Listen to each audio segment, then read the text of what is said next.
سلام على عباده الذين اصطفى اما بعد فاعوذ باللہ من الشیطان الرجیم بسم اللہ الرحمن الرحیم۔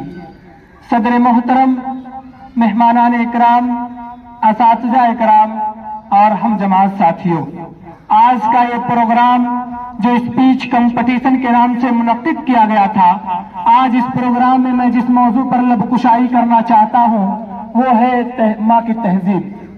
میں اپنی تقریر کا آغاز انہی چند لفظوں کے ساتھ کرنا چاہوں گا کہ ہوا کے تیز چلنے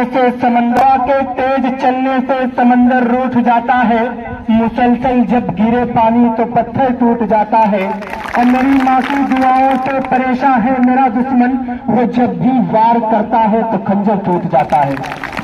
ساتھیوں، اب میں سوال اٹھتا ہوگا کہ جب نوشاد کبھی اسپیچ کرنے کے لیے یا تقریر کرنے کے لیے کھڑا ہوتا ہے تو وہ زیادہ تر کیوں ماں کے اوپر ہی تقریر؟ اگر اس پوری دنیا میں، اگر اس روح کائنات میں مجھے کوئی عظیم ہستی نظر آتی ہے تو وہ صرف ماں نظر آتی ہے، جس کی زندگی میں ماں باپ کی دعا نہیں، اس کی زندگی کبھی پربہار نہیں ہو سکتی، اس کی زندگی کبھی خوشیوں سے مالا مال نہیں ہو سکتی۔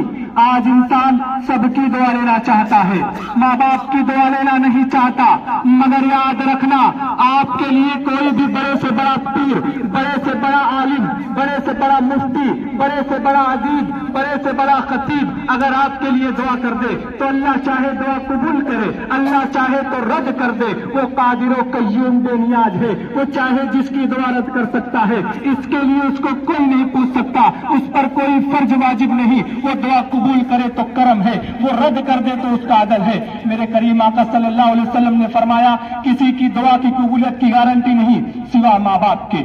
جب ماں باپ اپنی اولاد کے لیے دعا کرتے ہیں تو اللہ ان کی دعا رد نہیں کرتا بلکہ قبول فرما لیتا ہے۔ حضور فرماتے ہیں، تمہارے باپ کی دعا تمہارے حق میں ایسی ہے جیسے نبی کی دعا امتی کے لیے ہوا کرتی ہے۔